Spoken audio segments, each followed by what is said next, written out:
Hey, I'm Kappa, and today we're gonna be talking about, does your motherboard choice actually matter? Spoiler alert, yes it does, and it impacts performance a lot. So if you're a total beginner, you'd recommend it to watch the whole video, but if you want the specific topics, there will be timestamps in the comment section below, probably pinned to the top. Now before we get to on how to choose a specific motherboard, let's first divide them into three basic price point categories. So first are the cheapest boards, and leave them there. Just don't touch them at all, just leave them there. You should avoid this at all costs. Manufacturers often cut corners on these boards, and they just may end up dying pretty soon, sooner than expected, I promise you. Then there are mid-tier boards, and there are two kinds of mid-tier boards. There are the ones that have fancy RGB lights, and there are the good ones. So that's of course not necessarily the case, but basically you want to check for good VRM quality, and I'm gonna be explaining what good VRMs are later. You can also check the timestamps, of course. And then are the expensive boards. Pretty much all of them are gonna be overkill. So if you're looking at expensive boards, it really doesn't matter which one you choose, they're all gonna be pretty fucking good. Let's get onto how to choose a board. First, you need to know what CPU you want to put in. So that's going to determine what socket you're gonna be buying. And then after you determine what socket you're going to get, you need to determine what chipset you're gonna buy. For example, if I'm going to buy a Ryzen 3600, let's say, then I have a couple of chipsets available, but let's say I want to save a bit of money and I choose a B450 chipset. For that chipset, the socket itself and the chip are compatible, but if I just throw the new chip in, it won't boot because the BIOS isn't updated. If you want that, you first need an old chip to update the BIOS or buy a newer type of board. So that's a common mistake to look for. And then when choosing a chipset, you also want to know if you're going to overclock the board. Some chipsets don't support it at all on an overclockable chip. So you want to know what you want before you actually buy the board. Then after that, you probably got a specific case in mind for your build, and that's going to determine what sort of form factor case you want. So there are three main form factors: ATX, micro ATX, and mini ATX. Pretty much, if you want a mid-tier, a cheap mid-tier board, you should probably go with ATX.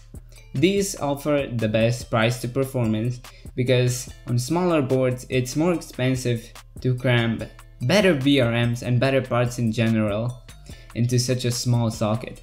And of course you want to check, do you need extra PCIe slots? Do you need 4 RAM sticks? Or maybe you need onboard Wi-Fi. That's also going to be determining which sort of form factor you get. Now that you've done that and you've narrowed down your decisions quite a bit, you have a specific chipset in mind and you have a form factor. Now you need to check different motherboard IOs. Do you need Thunderbolt? Likely answer is no, but if you for some reason do need it, then this is the time to check for it. Do you need M.2 slots? Are those M.2 slots NVMe capable? Maybe they're not. You better check it.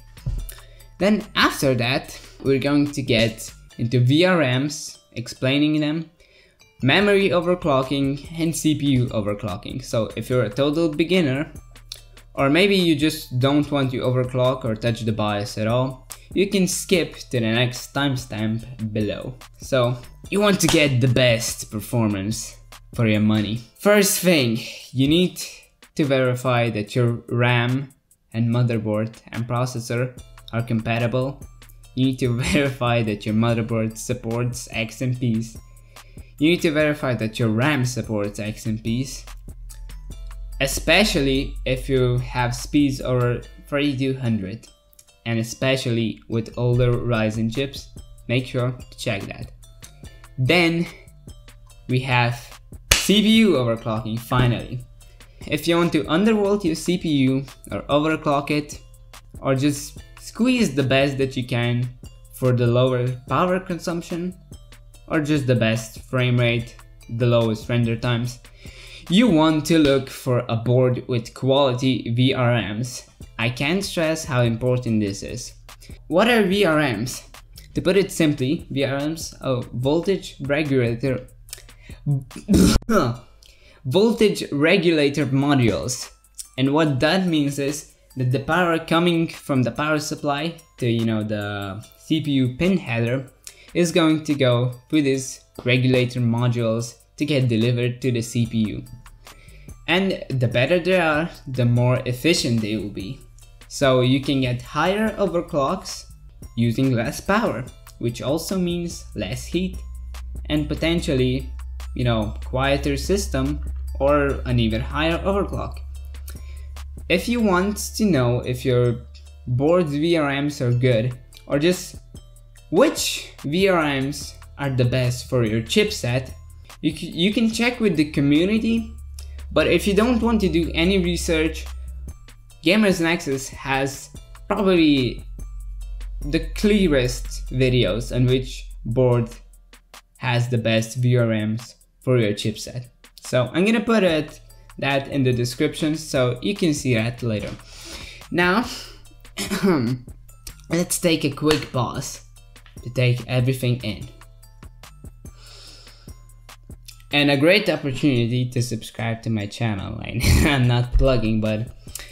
And of course, if you have any questions, I'm gonna be pretty much answering all of them in the description, so don't be shy.